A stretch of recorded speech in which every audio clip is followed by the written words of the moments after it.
Salut les Frenchies, bienvenue pour cette nouvelle anecdote du jeudi en partenariat avec Rescue 18 et surtout ne sautez pas le début de la vidéo, petit conseil sécurité incendie. Alors je sais que le changement d'heure c'est ce week-end en France et je peux que vous recommander la pratique que nous recommandons aux citoyens ici, c'est-à-dire de vérifier les piles dans vos détecteurs automatiques de fumée dans vos appartements, dans vos maisons. Donc pour être sûr et certain que les gens vérifient les piles et les changent une fois de temps en temps, nous on leur recommande de changer ça à chaque changement d'heure en fait, que ce soit l'heure d'hiver, l'heure d'été.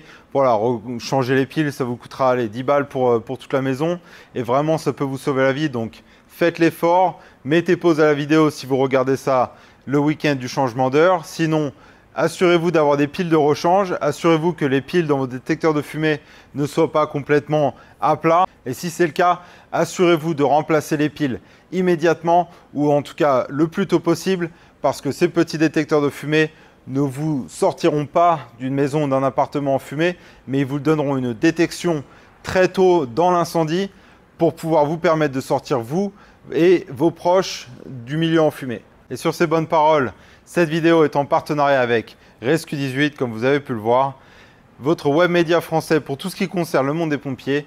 Allez cliquer sur le lien dans la description, vous y trouverez un super site très bien réalisé avec des articles très intéressants, des vidéos de l'international avec moi et Anthony qui arrive bientôt. Je sais que vous êtes beaucoup à me le demander, je lui ai dit de se dépêcher un peu.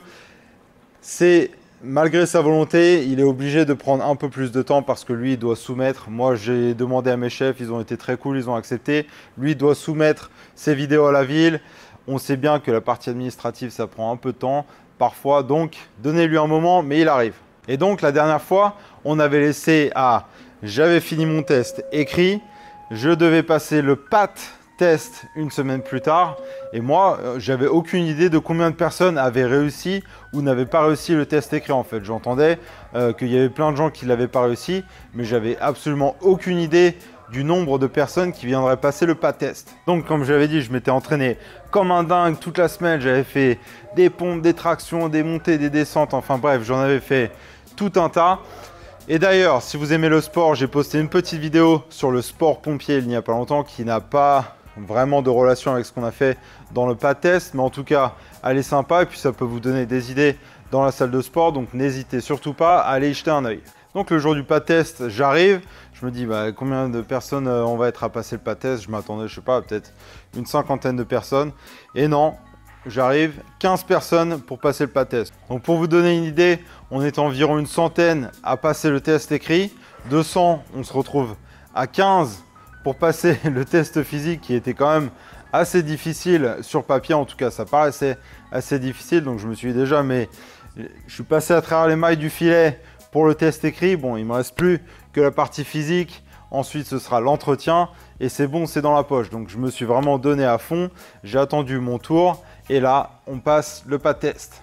Et plutôt que de vous expliquer les 12 étapes du PAT test, je vais vous laisser regarder ça en vidéo. Donc, ça commence par la montée d'échelle, ça se finit par des portées de poids et il y a environ une dizaine d'autres composants qui entrent en jeu durant le PAT test et c'est un test d'endurance, un test physique et un test mental parce que quand les muscles commencent à bien fatiguer, en fait, il faut que la tête prenne le relais pour pouvoir pousser jusqu'au bout, jusqu'à la ligne d'arrivée. Et moi, je voulais ce job, mais absolument à 100%, j'étais obligé de l'avoir. Et donc, je me suis donné comme une bête et j'ai réussi à le passer. Et maintenant, si vous voulez voir le PAT test, le voilà. Ah oui, petite précision, c'est notre vidéo promotionnelle quand on met des offres d'emploi pour le grand public. Bien entendu, il est en anglais, j'ai pas eu le temps de faire les sous-titres. Mais bon, je pense que vous comprendrez de quoi il s'agit, donc je vous laisse regarder ça. The Spring Fire Department Physical Ability Test, or PAT, can be completed in shorts, tennis shoes, and a t-shirt. The course consists of two components. Component 1, tower ladder climb. Component 2, job simulation tasks. These tasks represent basic skills that do not require training or previous experience as a firefighter to successfully complete. There is a 12-minute time limit for this component. Let's begin. Component 1, tower ladder climb. The tower ladder will be fully extended to 100 feet. and set at an angle of 65 to 70 degrees. The candidate will start the climb after putting on a ladder belt and when instructed to do so by the proctor. The candidate will be connected to a safety line at all times during the climb. There is no time limit, so you may take your time, but you must remain in continuous motion. Once the candidate steps from the ladder to the turntable, he or she will disconnect from the safety line and remove the ladder belt. Gloves and helmet will remain on for Component 2. The candidate will move to the Component 2 start line and put on a 40-pound weighted vest. The vest, helmet, and gloves must be worn for the remainder of the PAT. Component 2, Job Simulation Tasks. There are 12 sections to this component. There is a 12-minute time limit from the time the proctor gives the go command until the candidate crosses the finish line. Section 1, 100 feet section of 5-inch hose drag.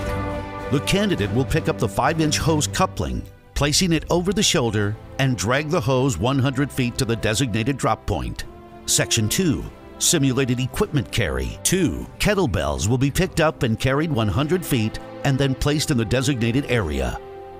Section 3, simulated forcible entry chopping device. The objective of the Kaiser sled is to drive the I-beam the length of the track. Your proctor will inform you when the back of the I-beam reaches the end of the track. Section 4, simulated equipment carry upstairs. The candidate will pick up the 2 kettlebells and move to the top level of the drill tower, where he or she will place the kettlebells in the designated area. Section 5, hose raise. The candidate will raise the hose by pulling the rope using the hand-over-hand technique until the hose passes over the railing of the top level. Section 6, simulated equipment carry downstairs. The candidate will carry the 2 kettlebells down the stairs and place them in the designated area. Section 7, high-rise hose carry upstairs. The candidate will then carry the high-rise pack to the top level of the drill tower and place it on the landing in the designated area. Section 8, hose lower. The candidate will return to the hose roll and using the hand-over-hand method, lower the hose until it is on the ground. The candidate must maintain control of the hose at all times. Section 9, high-rise hose carry downstairs. The candidate will then carry the high-rise hose pack downstairs, placing it next to the 2 kettlebells on the ground. Section 10, simulated equipment carry. The candidate will pick up the 2 kettlebells and move them approximately 25 feet and then place them in the designated area next to the mannequin. Section 11, simulated victim rescue mannequin drag. The candidate will lift the mannequin by whatever means necessary except by its feet. To drag, move it 50 feet to the distant cone, then passing around the cone, dragging, moving the mannequin back 50 feet to its original start line. Part 12, simulated equipment carry. The candidate will pick up the 2 kettlebells and carry them 200 feet as quickly as possible to the finish line. This concludes the Spring Fire Department Physical Ability Test. Et donc voilà, c'est notre pas test. Donc c'est assez demandant physiquement, mais bon, c'est pas impossible. C'était la première fois que je le faisais quand je me suis fait engager. Après, je l'ai fait des dizaines et des dizaines et des dizaines de fois. Normalement, on le fait une fois tous les 3 ou 4 mois, environ tous les 3 mois. Mais avec le Covid, maintenant, on évite de faire tout ça, pour le moment en tout cas. Donc, j'ai passé ce test en 8 minutes 59, il me semble bien. On était environ 9 à le passer. Et le fait de réussir ce pas test, ça nous débloquait l'étape d'après qui était l'entretien oral. Et ce que je ne vous ai pas dit, c'est une fois que j'ai fini le pas test, moi j'avais vraiment bloqué ma journée, c'était la journée pour faire ça, c'était un samedi complet, s'il fallait passer 24 heures, c'était pas grave. Moi je suis resté, une fois que j'ai fini ce test, pour voir tous les autres candidats qui passaient après moi, je crois qu'il y en avait environ 7 ou 8. Et j'étais là, allez, on se motive les gars, allez, ouais, bien joué, good job, you can do it, you got it. Et bon, je les motivais. La vraie raison pour laquelle j'étais resté, c'était vraiment pour voir combien de personnes allaient passer ce test et combien j'allais devoir affronter en quelque sorte dans l'entretien oral à la fin. Et voilà l'histoire du pas test. Si vous voulez savoir ce qui s'est passé durant l'entretien oral, comment ça s'est passé et comment j'ai réussi à intégrer Spring Fire Department, et la fin de l'histoire arrive bientôt. Revenez la semaine prochaine pour la prochaine étape. En attendant, prenez soin de vous, prenez soin de vos familles, changez d'heure, N'oubliez pas de changer les batteries dans vos détecteurs de fumée et je vous revois bientôt.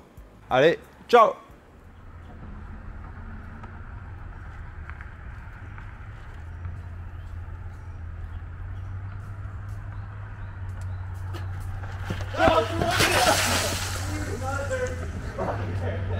Ah!